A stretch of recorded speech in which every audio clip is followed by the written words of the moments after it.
Bonsoir à tous et bienvenue les amis sur la chaîne Podcast FC. On se retrouve tranquillement pour le débrief du match entre Saint-Brieuc et le Paris Saint-Germain en Coupe de France. Un match qui aura été franchement plaisant à voir, une soirée qui aura été belle malgré l'élimination du Stade Briochin, pensionnaire de National 2.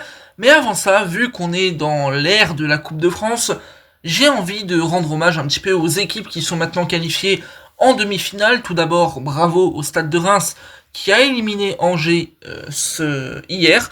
Nous avons évidemment, bien entendu, l'AS Cannes, les amis, le mythique club de l'AS Cannes, qui se faufile également en demi-finale de la Coupe de France avec un succès absolument phénoménal, incroyable, légendaire, historique, prenez le mot que vous voulez, contre l'En Avant Guingamp, un succès 3-1, début absolument magnifique. Et on a bien sûr Dunkerque qui aujourd'hui a fait l'exploit, c'est-à-dire éliminer un club de Ligue 1 déjà d'une part, mais surtout renverser complètement le Stade Brestois qui menait 2-0, et finalement Dunkerque va l'emporter 3-2. Dunkerque qui d'ailleurs fait une saison absolument magnifique, ça mériterait peut-être une vidéo entièrement dédiée sur la chaîne, mais voilà, ça c'était pour la petite parenthèse un peu Coupe de France. Maintenant, on va se focus sur le match entre le Stade Briochin et le Paris Saint-Germain. Un match qui, clairement sur le papier était déséquilibré. Tu avais le Paris Saint-Germain qui est un ogre absolu cette saison sur le plan national. De l'autre, tu as l'équipe de Saint-Brieuc qui évolue en National 2.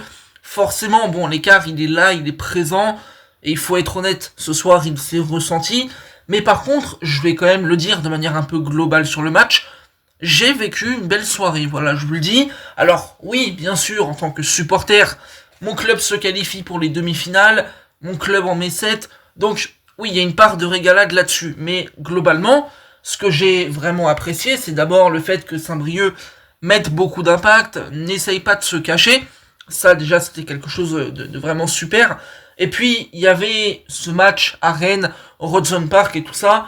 T'avais toute cette ambiance, cette ferveur, et franchement, oui, bien sûr que pour Saint-Brieuc, ce soir, c'est un coup d'arrêt, c'est la fin, un peu du rêve, mais je pense qu'ils ont vécu, eux aussi, une belle soirée. Bien sûr, ils en prennent 7, bien sûr, ça fait mal, bien sûr, ça les fait chier, parce que c'est des compétiteurs, ils auraient aimé continuer le parcours, ils auraient aimé, prendre moins de buts, peut-être en marquer un, mais à un moment donné, tu tombes face à plus fort que toi, tu tombes après un parcours incroyable. Et je pense que la soirée pour eux aura été vraiment très belle. Donc voilà, super soirée, super ambiance.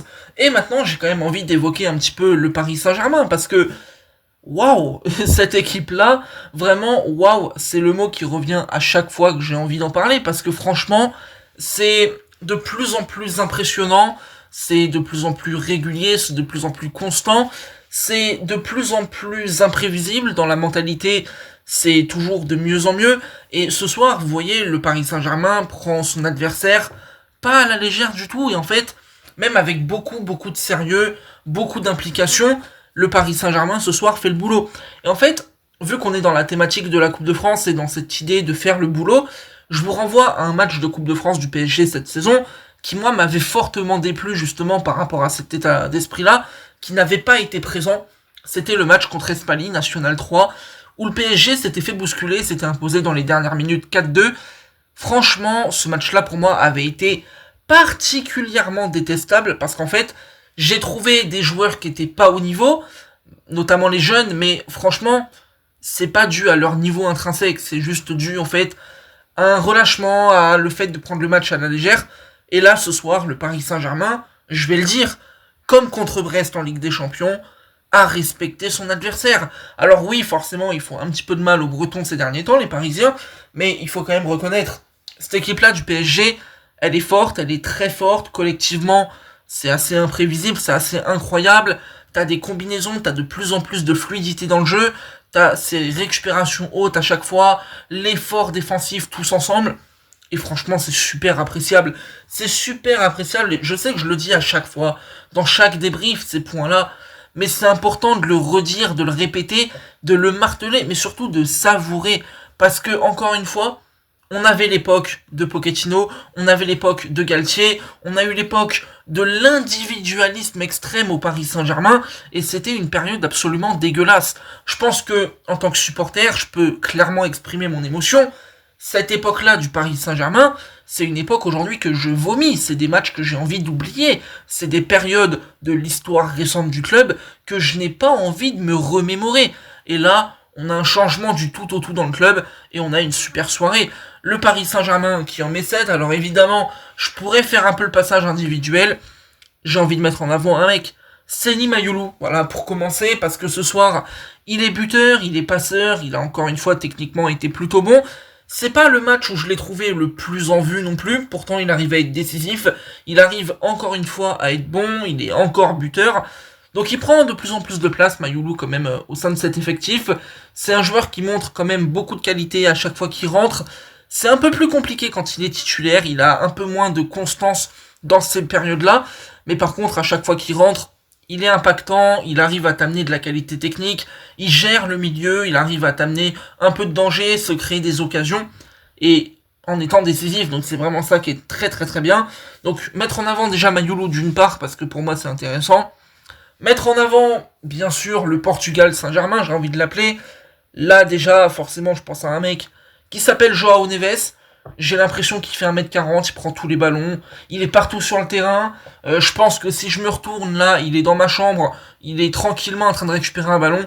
Ce mec, c'est n'importe quoi. Voilà, Joao Neves, c'est un joueur absolument incroyable.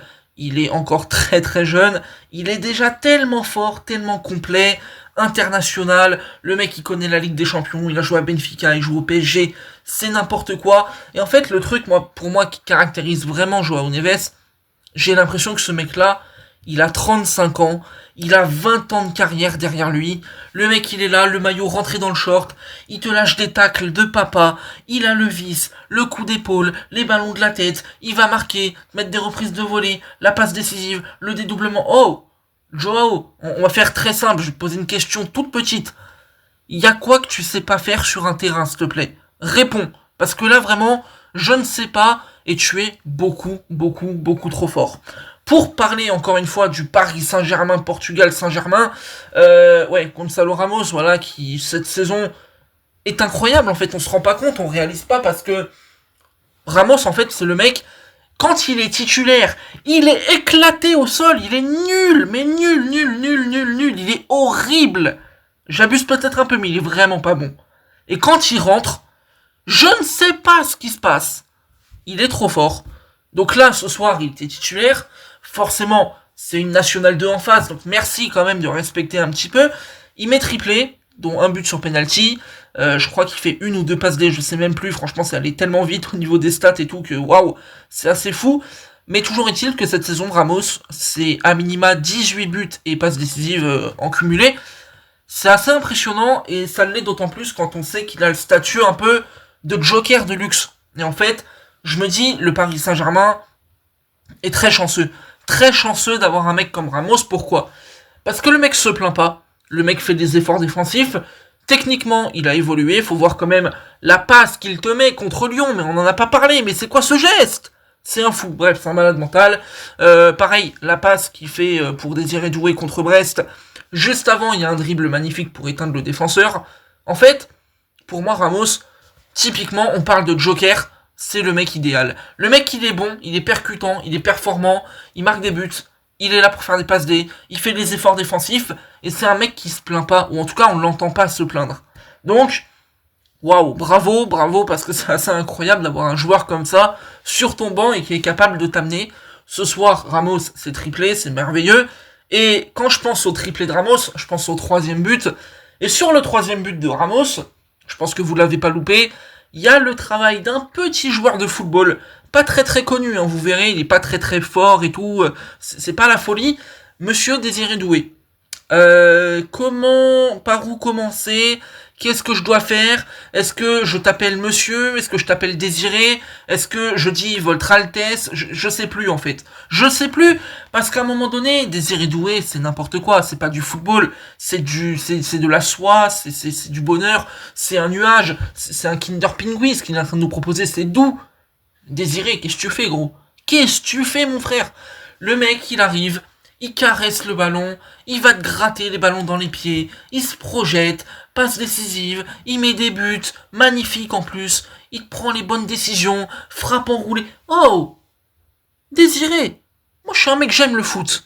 Mais là, tu me fais vibrer. Là, on parle. Là, on discute. Viens, je te regarde jouer pendant 5 heures. Viens, je te regarde jouer pendant 24 heures, même s'il faut. Désiré, tu es l'incarnation du football. Tu es l'incarnation du pied-ballon. Et Désiré, comme à l'image du Paris Saint-Germain.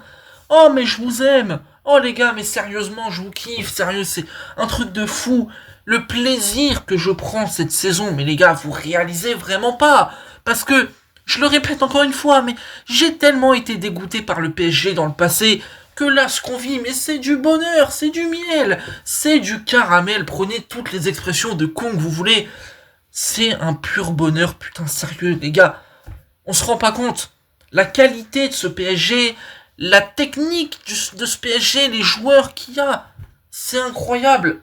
C'est incroyable, sincèrement, c'est un truc de fou. Un truc de fou. On a Kimpembe qui fait encore une fois sa rentrée, qui petit à petit s'intègre dans l'équipe. Lucas Hernandez que j'ai trouvé moins en difficulté physiquement que lors de ces derniers matchs. Hakimi, bon bah voilà, c'est Hakimi, il a été sérieux, il a été plutôt sobre ce soir, mais il a été bon. Les amis, franchement, waouh, waouh, waouh, waouh. J'ai passé une super soirée. Ouais, le PSG qui s'impose 7-0, j'ai un peu de mal à le croire encore une fois. Le PSG qui du coup mais beaucoup trop de buts en 3 matchs. Je sais même plus compter, je suis fatigué les gars, je suis éteint. Mais ouais, non, c'est impressionnant. Évidemment, il faut mettre en compte avec l'adversité hein, qui est faible ce soir, mais ouais, ce PSG est vraiment top. Vraiment, vraiment, vraiment top. Il y aura un énorme choc contre Liverpool, évidemment, en Ligue des Champions. Ça va pas être facile, évidemment, je pense que pour moi c'est du 50-50. Le PSG a ses chances. Voilà, je pense que le PSG a ses chances. Maintenant, aux Parisiens de le faire. On espère la qualif. On espère évidemment vibrer également.